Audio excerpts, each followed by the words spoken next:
A journey that started as an intern landed him a Padma Shri nomination. Working hard in his teens is really paying off. He is quite young, but his work justifies his success and glorifies his journey with innumerable recognition. He rightly says that age is just a number and what you do with it is what matters. In this episode, we proudly introduced you to Aditya Arora, the CEO of Faad Network, a budding angel investor, an entrepreneur, an advisor, a teacher, influencer, TEDx speaker, and a lot more. He will decode the facts regarding the funding side of the Indian startup ecosystem and what an investor actually looks for. So, let's listen to him and learn from his experience. So, hi Aditya, welcome to the VC Stories show. So, we are glad to hear you on our platform. So, as most of us have already knew you from our blog recently, which we have published for you. And for the other audience, just can you give us a brief about you and yourself, and then we'll carry forward from this. Right. Thank you so much, everyone who's listening. And thank you so much, Chitra, Komal, and the entire team at VC Stories for having me. It's indeed a pleasure, of course, being here and talking to you guys. So, yes, hello, everyone. Hope you guys are taking care, staying safe. A bit about myself. My name is Aditya. I'm an angel investor. I invest in early stage startups. And apart from that, I also manage a network of about 600 plus investors and that I do under Faad Network, which I manage as the CEO. So together we invest in early stage startups. In the past 1.5 to 2 years, we've invested in almost about 40 plus startups. So very actively investing in the early stage Indian startup ecosystem. And apart from that, I've been an entrepreneur myself. I've sold some of my earlier companies. I think that's a quick introduction about me. Happy to interact more as the conversation goes ahead. Yeah, that's really great. So can you tell us a more brief about your firm genesis, your fund thesis, and your favorite portfolio company, one or two? I think choosing favorite portfolio company is the toughest question, because if you choose one, then of course the others, all of them are your babies. It's like telling to a father that which one is your favorite son or daughter. Correct. But anyways, I think every company is doing well in their own ways. A bit about us. So as I said, we are a bunch of angel investors. VCs, family offices, fund houses. So we are investing in the early stage, right from seed to pre-series. We are backing check sizes of 50K to 500K USD, which would be somewhere around 50 lakhs to about 3.5 crores in INR. And we are sector agnostic. So we look at all sectors with equal relevance and focus. So yes, gaming, health, agri-tech, fintech, all these are important sectors for us. And apart from that, as in, of course, I've already told you about the performance. But more than that, the thesis is that we are backing strong founders. Because at an early stage, you can't back a lot. It's just the founding team and the passion that you back. So we're backing strong founders and their vision to go on and execute things on ground. And that is what, of course, we are backing. Apart from that, everything for us is good to have, but the passion in the team is a must to have. Yes, I think that is Yeah, so you have also given your thoughts on what do you look for a startup. But yeah, to be a particular specific and lead on only 2 or 3 things you look into a particular startup for a fundraise. So I think the 2-3 things is, first that we look at team, which is most important for us. After team, what follows is technology. Every business that you see right now, which is enabling, is a technology-led business.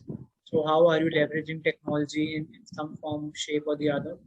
And then the third thing that we look at is all the 10x growth potential. So what we're looking for is that companies which can scale at least 10 to 15 times in order to become big multi-asset companies.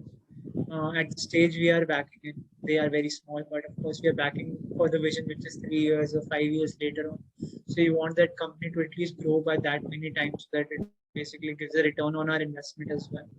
That is what we are looking at. Team, technology, traction. These are the 3 T's of investing that I always say.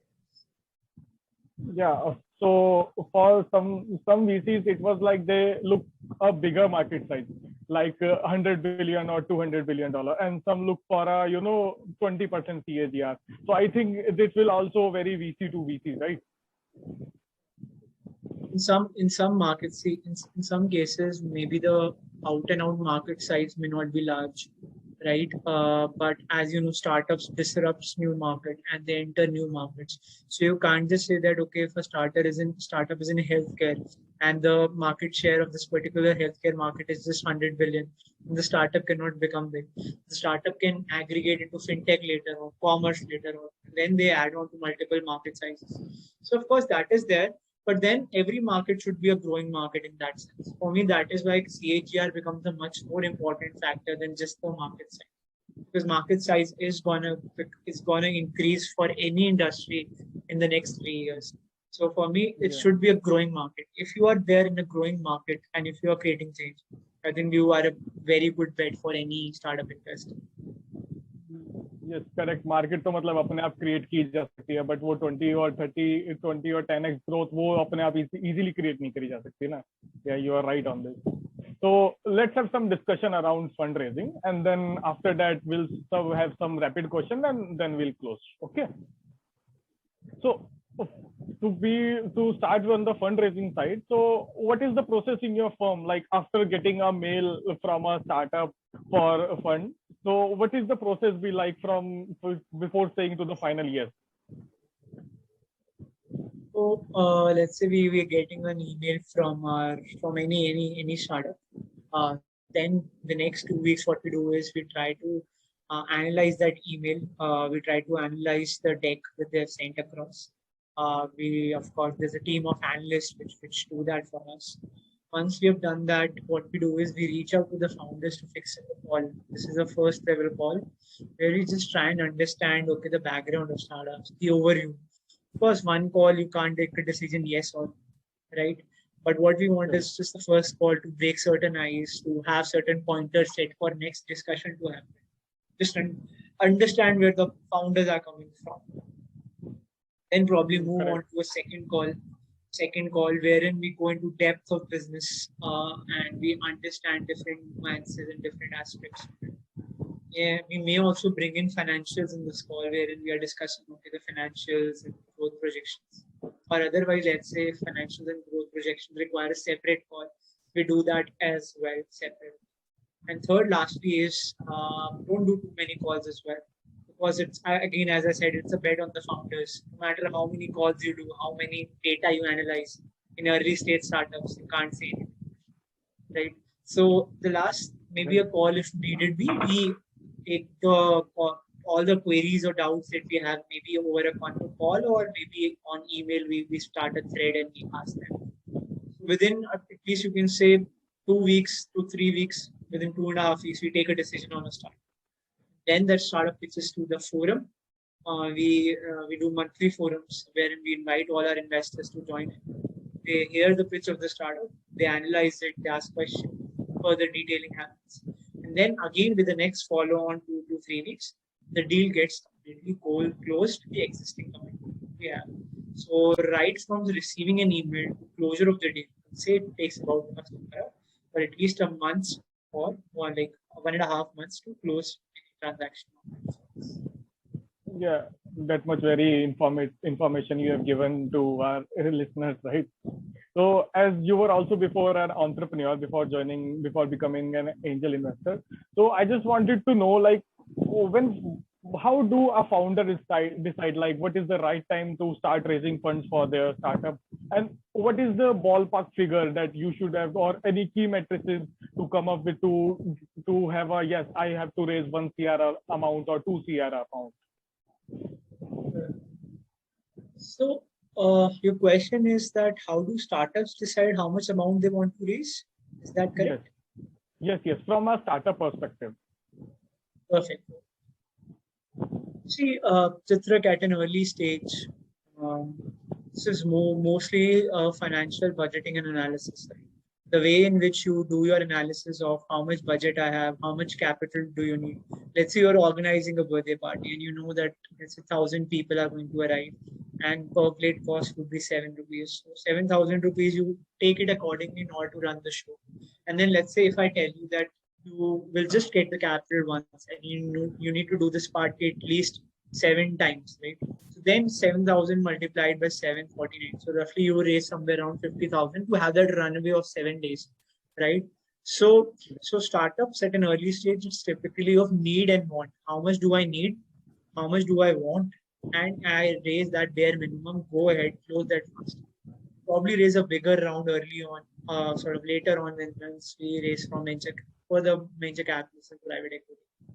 That is, I think, how really startups decide that wherever you are, whichever portions in which you will put in your capital, let's say you want to put in marketing or other places, you do a budgeting of that. You multiply that with whatever time you need to sort of raise this capital for. Then you move ahead and plan for further. And then also the dilution and everything comes accordingly. Once you have a raise at hand, once you have, okay, this is how much percent I want to dilute, multiply that and of course get your valuation as well. That is how I typically suggest all my startups to sort of go ahead in their fundraising journey. Okay, so from the other side of table, like through an eye of a VC.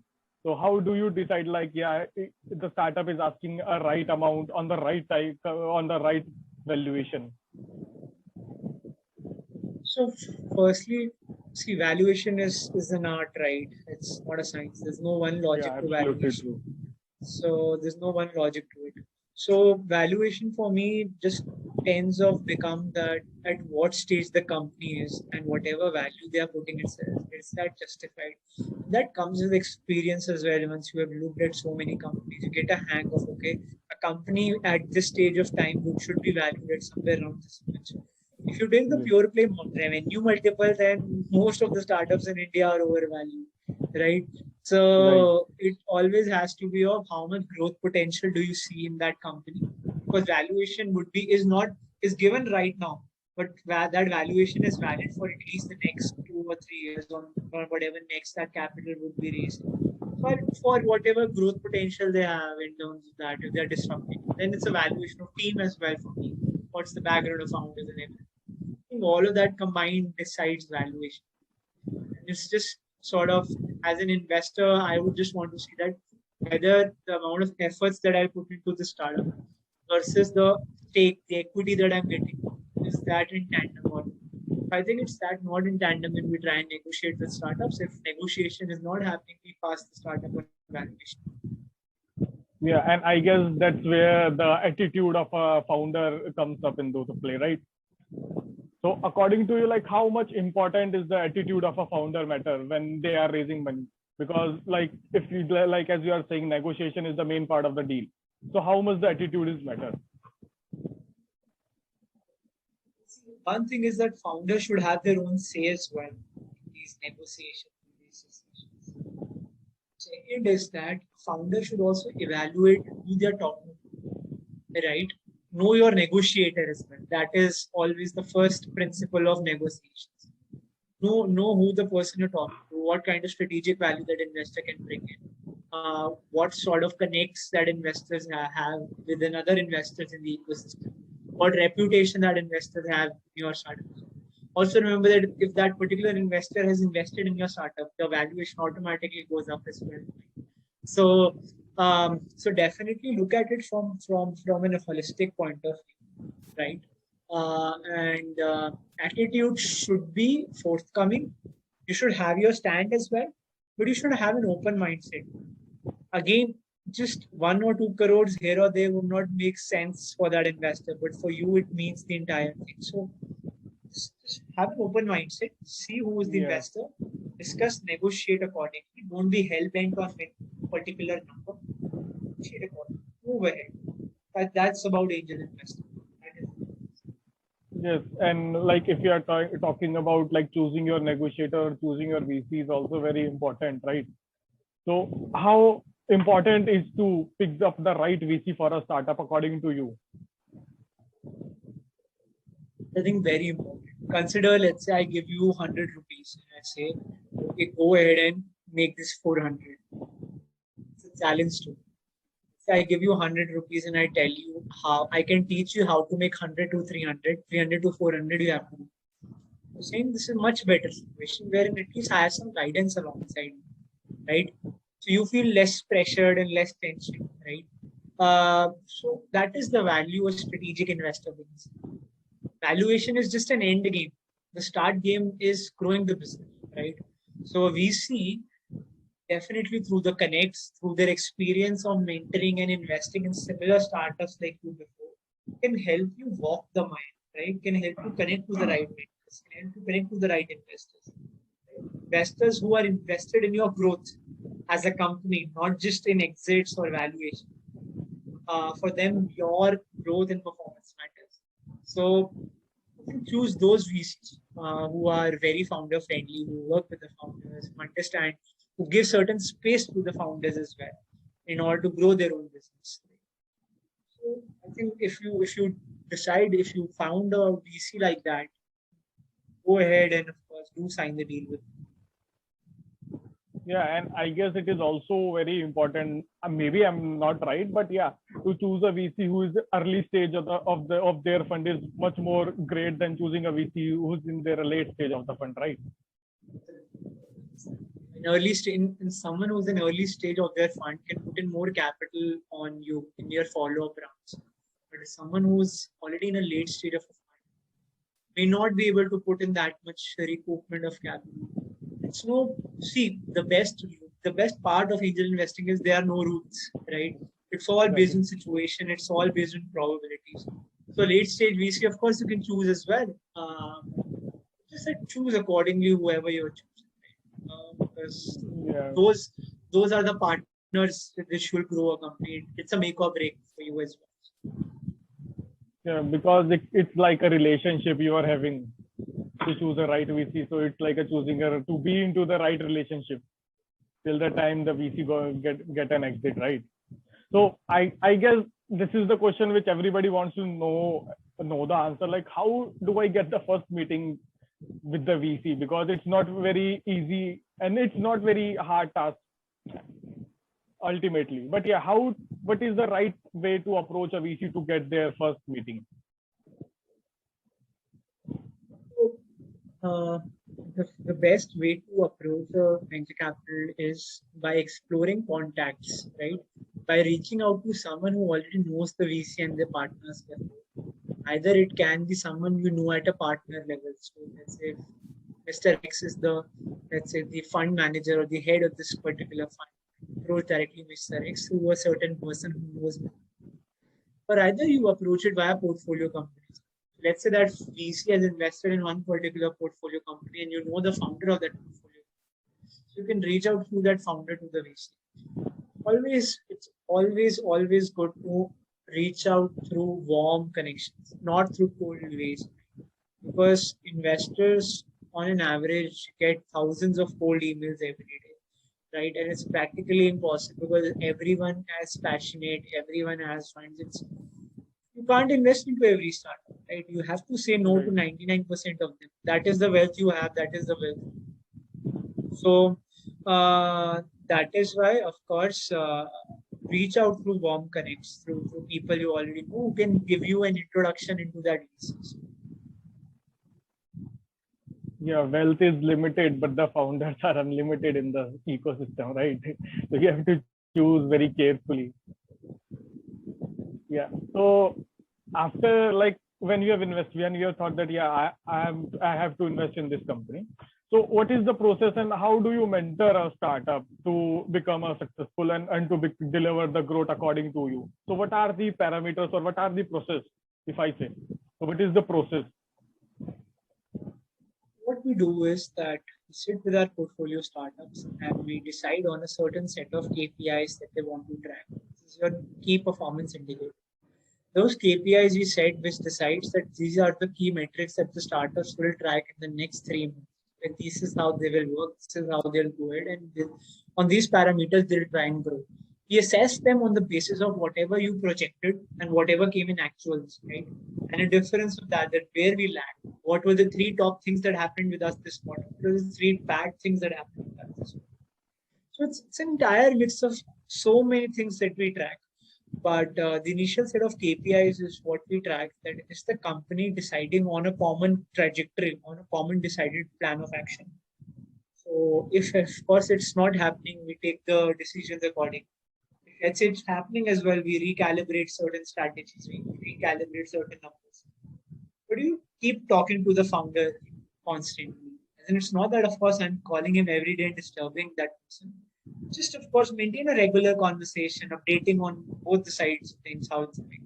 I think one hack that I would like to say is that should, as an investor, also update from your end as well what's happening in your life, what's happening in your fund. That creates a warm connection with the founder as well. Does not think that, okay, it's like a tuition class where I just have to repeat things. It also makes the founder, it's a conversation between two human beings who are invested in them. Empathize with their growth as well. Keep supporting them. That is the message. Yeah, like in dating, you have to give your partner space, and this is the same thing happening in this space as well. You have to give space to the founders, right? So how do you validate a product of a startup, or any suggestion on acquiring first 100 or first, let's say, 50 customers and retaining them? The most important is retaining them for the newbie. So I think the first 100 customers that come to you all come by word of mouth. They don't come by digital marketing. They don't come by performance marketing. They come by word of mouth. People who trust you, people who know you, people's first level, second level connection. So focus on creating that network around you, that community around you, can give you that first 100 set of customers. But the first 100 customers, Chitra, could not give you a lot in terms of revenue. The first 100 customers will give you a lot in terms of feedback, right? And that is what you are chasing. So build that strong word of mouth channels. Have an active community around you. Keep engaging, keep interacting, and get them on board. Feedback loop, right? Yeah, of course, build, measure, and learn that feedback. Building something, you measure it, you learn from your customers, then you do that cycle again and again and again and again. So yes, work out accordingly. And I think that is how you grow, and that is how you retain, by interacting with them regularly, by engaging with them, listening to whatever pain points they have, and creating products that justify those pain. Make them feel that they are actually valued, they are heard of, they actually have something valuable to say. Do that. Okay, so let's have some rapid questions like, so what are the mistakes that an entrepreneur makes in their first meeting? I think since the rapid fire, I try to be very rapid. First question that I think the first meeting that they sort of, a lot of mistakes that they do. First is they are sometimes not prepared for the meeting, right? They don't know who that person is, which is why I say prepare research for your meeting. Second is that they don't have all the necessary documents in hand, right? So your first impression is the last impression. Whenever you're going to a meeting, be well prepared. Have all those documents prepared with you: financials, pitch deck, business plan, all these things prepared with you. So that if an investor wants to ask anything at that point of time, or maybe you want to discuss on a specific point at that point of time, just go ahead and show that particular document to the investor there and right. That is, I think, the two mistakes that I do. But I think I'll add more, because 3 mistakes of my life is, I think, very common. So probably they've taken 2, I'll probably add 1. Third is that they don't maintain a lot of active body personality, right? One thing, of course, I particularly notice about investors is their body personality. Now, it may be very small factors, nothing to do with investment. It tells a lot about the nature of a person. That how are they performing on grilling situation? How are they actually doing? Maintain an active body personality.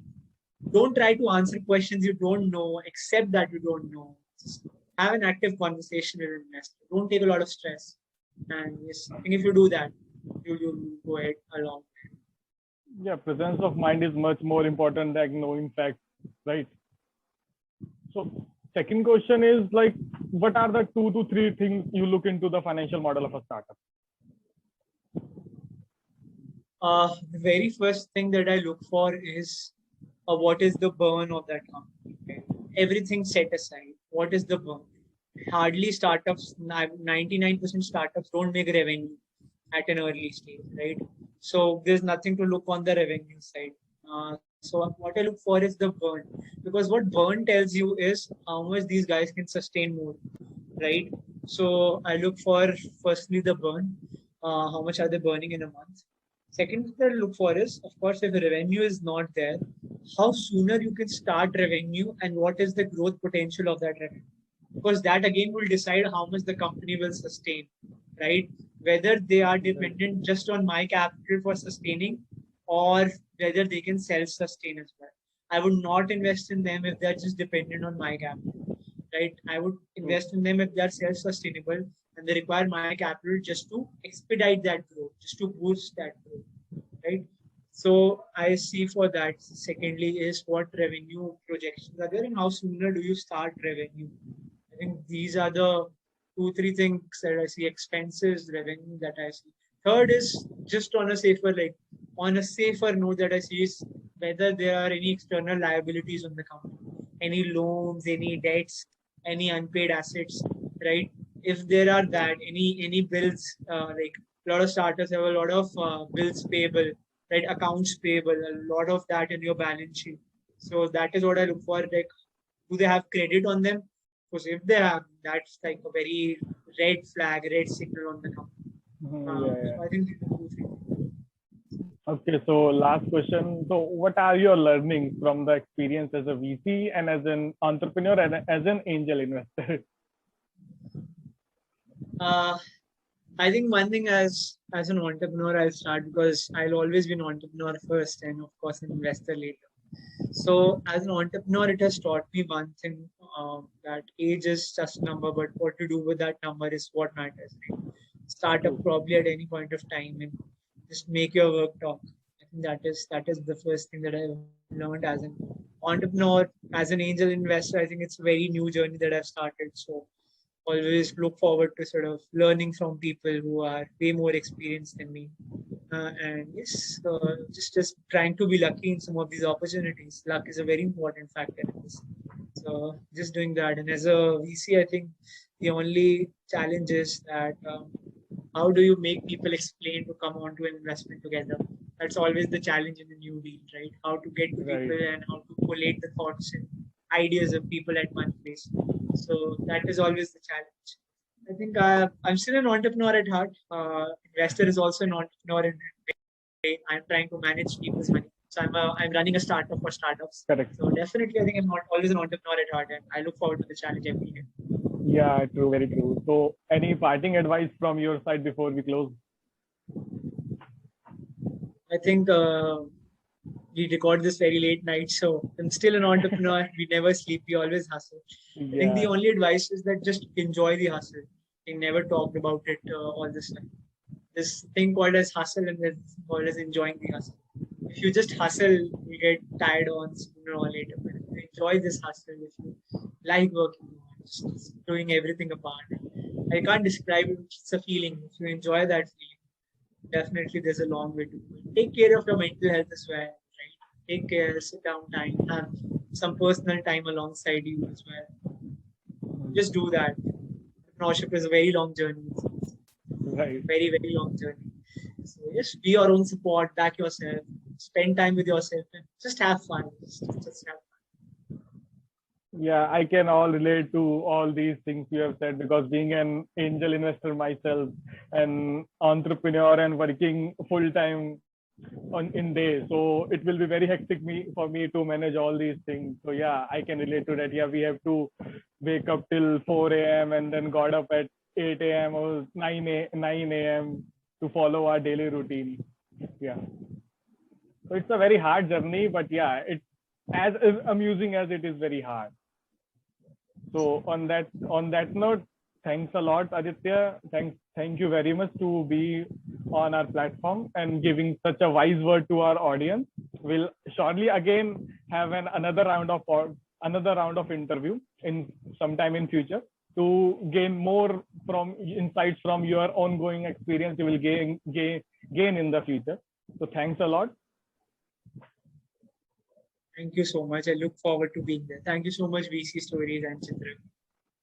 Yeah. Bye bye.